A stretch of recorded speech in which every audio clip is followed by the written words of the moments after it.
Искаше ми се да се обърна към министъра на финансите, госпожа Теменужка Петкова, тъй като изказването ми ще бъде за висш орган, служител на териториалната дирекция на НАП в Велико Търново за извършени, може би, повече от едно престъпление от нейна страна на тази госпожа, която отговаря за данъчната администрация не само във Велико Търново, а в цяла Централна и Северозападна България, чак до Видин, в 7 области.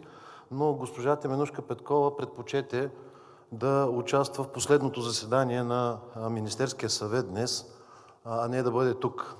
След това си мислех да помоля министъра на вътрешните работи да предаде моите думи, но и той отсъства в момента, така че който се избере от министрите. И сега по същество за какво става дума.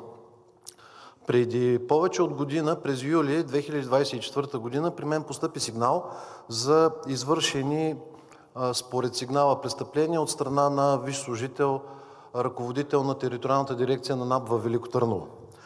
Тъй като ставаше дума за сериозни твърдения, се обърнах писменно към председателя на Държавна агенция „Национална сигурност“, за да му предам този сигнал. Много скоро получих отговор от страна на ДАНС, че те са запознати с тези твърдения и са ги предали по компетентност на Софийска градска прокуратура.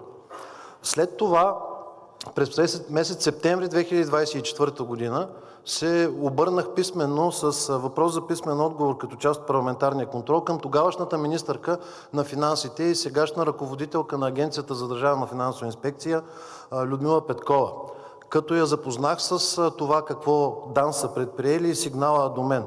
Отговорът, съвършено бланкетен, поясняваше как работи инспектората на Министерството на финансите от една страна и от друга страна, независимо че сигнализирах и с писмото на председателя на ДАНС, краткият отговор беше, че от това лице, ръководител на териториалната дирекция на НАП във Велико Търново, за това лице при тях в Министерството на финансите не са постъпвали сигнали, поради което и тя не е уведомена, въпреки че е уведомена от мен и не предприе нищо.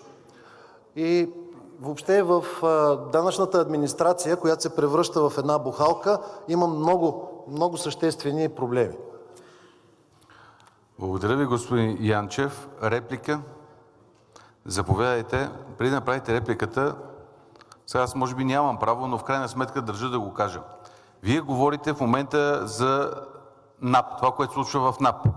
Преди малко от ПП атакуваха социалната политика. Вота на недоверие е съсредоточен върху правосъдие и вътрешен ред. Мисъл, не е цялостната, ако е цялостна политика или не е сигурно. Всичко. Аз вече почвам да се объркам и затова не ви прекъсна, господин Янчев, но може би като имате дуплика ще се обосновете. Реплика, заповядайте.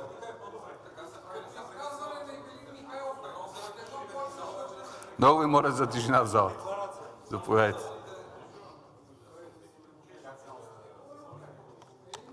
Господин Янчев, това, което казвате, тези всички факти, обстоятелства, те са от миналата година, доколкото разбрах, а правителството е сформирано тази година. Има ли нещо, което да се е случило, някакви нови факти, обстоятелства, действия от страна на въпросната висша служителка на НАП? Благодаря ви. Втора реплика? Не виждам. Господин Янчев, заповядайте. Много ви моля, не се обаждате от място. Ако желаете, вземете думата. Заповядайте, господин Янчев. Точно така, господин председател. Божанков не. Божанков не. Ето съвсем конкретно по темата на ВОТ.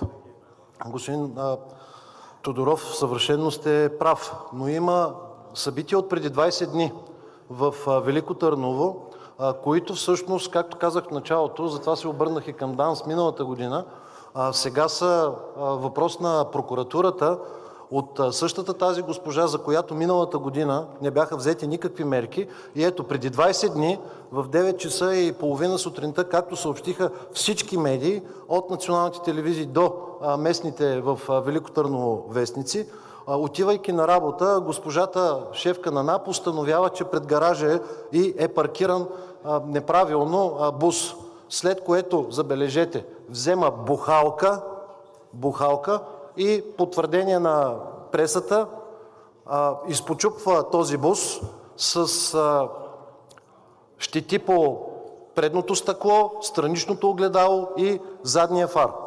Тук пак подчертавам, става дума за висш държавен служител, директор на териториална дирекция на НАП, която обслужва 1/6 от България. Заради това деяние, независимо дали става дума за хулиганска проява, извършена по особено циничен начин, или за увреждане на собственост, със сигурност има досъдебно производство, както съобщи Върховна прокуратура.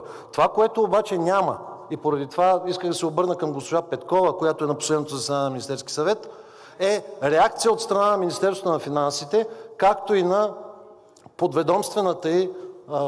подведомствения изпълнителен директор на НАП, който не е предприел нищо до този момент, и госпожата с бухалката продължава да заема длъжността териториален директор на НАП.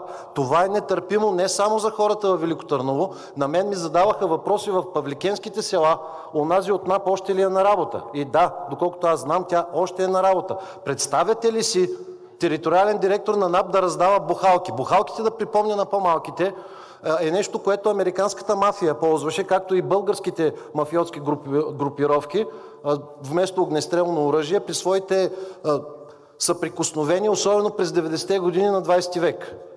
Госпожата с бухалката продължава да обслужва, т.е. да управлява 1/6 от данъчната администрация. За това има множество свидетели, тъй като става дума за час ранен, 9:30 сутринта, както казах преди 20 дни, множество свидетели, както и съответно заснета нейната проява.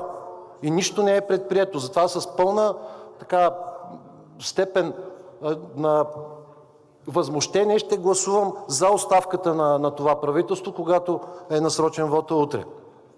Още нещо, и тук ми се искаше към госпожа Киселова, но и тя пропусна да участва в момента, и към една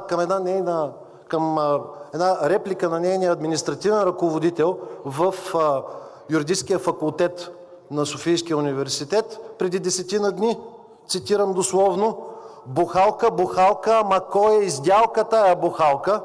С всичко, което е известно до тук, не сме ние от ВЪЗРАЖДАНЕ, разбира се. Тези, които издялкаха тая бухалка, е ГЕРБ, тъй като тази госпожа през 2019 година е кандидат за общински съветник от ГЕРБ, идва от администрацията на община Велико Търново, данъчната, която е отделен обект на оставки, където началник е областният координатор на ГЕРБ, кмета на Велико Търново, и разбира се е предложена от ПП за този пост, което пък прави съучастници и ДБ и всички останали.